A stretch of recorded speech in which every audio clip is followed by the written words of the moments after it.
இப்போது விருது பெற வந்திருக்கக்கூடிய பெருமக்களை எல்லாம் அறிமுகப்படுத்தி, சாதாரணமானவர்கள் அல்ல, சாதித்தவர்கள். உங்களுடைய பொறுமை, உங்களுடைய வருகை இதுதான் இந்த விழாவிற்கான மிகப்பெரிய பெருமை.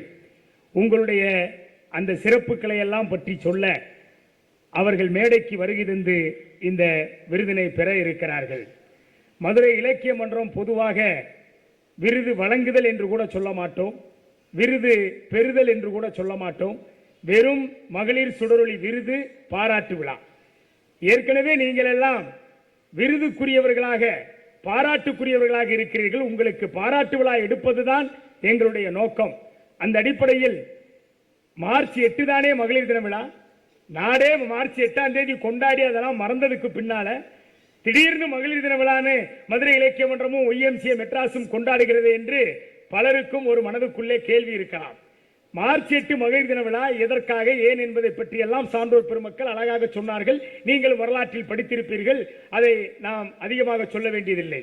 மதுரையிலே கூட மார்ச் 16ஆம் தேதி தான் மகளிர் தின விழாவை கொண்டாடினோம். அப்போது நான் சொன்னேன், மகளிர் தினம் என்று சொல்லுவது மார்ச் 8 என்கிற ஒரு நாள் மட்டும் இருக்கக்கூடாது, எல்லா நாளும் மகளிர்களை கொண்டாடக்கூடிய நாளாக நாம் வாழ்ந்து கொண்ட சமூகத்திற்கு நாம் வாழ்ந்து கொண்டிருக்கிறோம் இந்த சமூகத்தில்.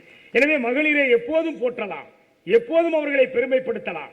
எப்போதுமே மகளிர் தான் இந்த மண்ணுக்கு தேவை. அவர்கள்தான் ஒரு ஆகச் சிறந்த சமூகத்தை இந்த மண்ணிலே உருவாக்க முடியும் என்றால் அவர்களை பாராட்டுவது, பெருமைப்படுத்துவது என்பது மதுரை இலக்கிய மன்றத்திற்கும் YMCA மெட்ராஸ் நிறுவனத்திற்கும் மிகப்பெரிய பெருமையாகும். அந்த அடிப்படையிலே தான் எந்த விதமான எதிர்பார்ப்பும் கிடையாது. அதைத்தான் அவர்களை தேடுகிற போது நாங்கள் சொல்லி இருந்தோம். உங்களுடைய பணி மக்களால் பாராட்டப்பட்டிருக்கிறது, நீங்கள் மக்களால் பேசப்படுகிறீர்கள்.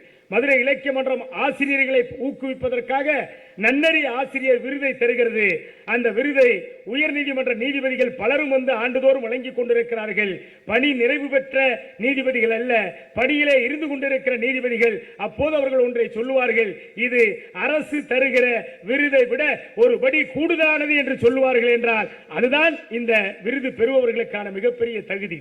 அந்த அடிப்படையிலே தான் தேசிய மாணவர் படையை உற்சாகத்தோடு ஊக்கப்படுத்தி நடத்தக்கூடிய அந்த ஆசிரியர்களுக்கு வீர மாராயம் விருது என்று வழங்குகிறோம். அந்த வீர மாராயம் என்ற சொல் சிலப்பதிகாரத்திலும் தொல்காப்பியத்திலும் இருப்பதை எங்கள் மன்றத்தினுடைய ஆலோசகர் முனைவர் வி. ஈஸ்வரன் அவர்கள் கண்டெடுத்து கொடுத்தார்.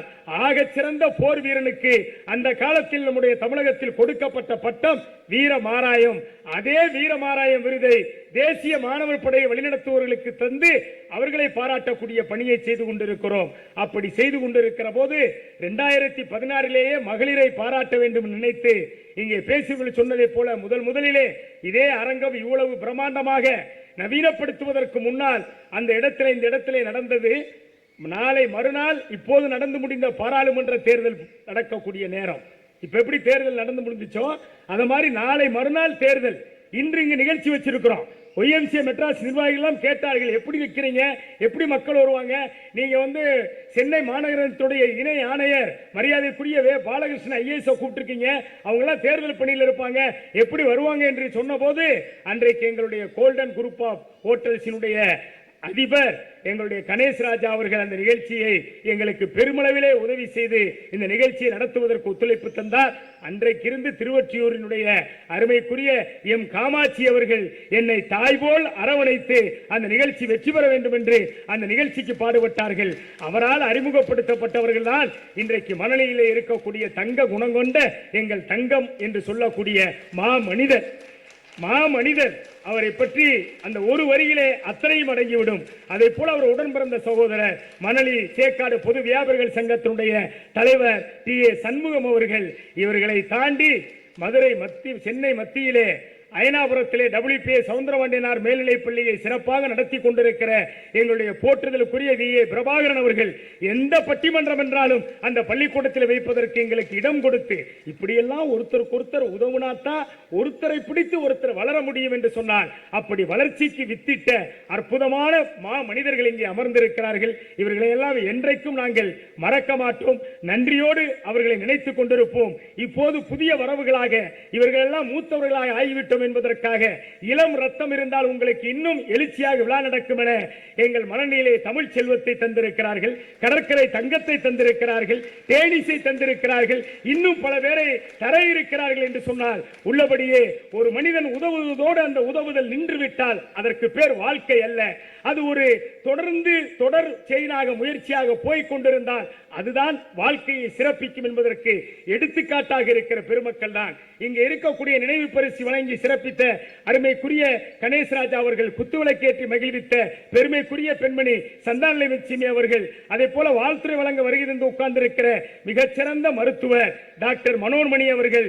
உள்ளபடியே நான் மருத்துவமனைக்கே போக மாட்டேங்க, என்னைய வீட்டுக்கு வர வச்சு உங்களுக்கு ரத்த பரிசோதனை பண்ணணும், உங்க உடம்ப பாருங்க, சமுதாயத்தையே பார்க்கறீங்கன்னு தாய் போல அரவணைக்கக்கூடிய பெண்மணியாக டாக்டர் மனோன்மணி அவர்கள். ஒவ்வொருவரும் சிறந்தவர்கள். இங்கே ஆளுமைகள் குத்துவிளக்கேற்கு வந்து உட்கார்ந்து இருக்கிறார்களே, சாதாரணமானவர்கள் அல்ல.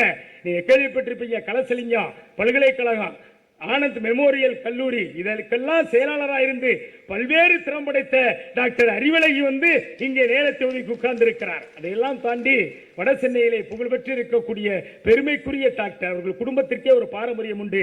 மேலும் இதுபோன்ற மதுரை இலக்கிய மன்றத்தினுடைய பல்வேறு நிகழ்வுகளையும் தமிழ் சார்ந்த பல்வேறு நிகழ்வுகளையும் தெரிந்து கொள்ள நம்முடைய அவனி தமிழ் வலையொலி தொலைக்காட்சியை சப்ஸ்கிரைப் செய்து கொள்ளுங்க. மறக்காம அப்படியே அந்த பக்கத்தில் இருக்க பெல் ஐக்கானையும் கிளிக் பண்ணிருங்க. நன்றி, வணக்கம்.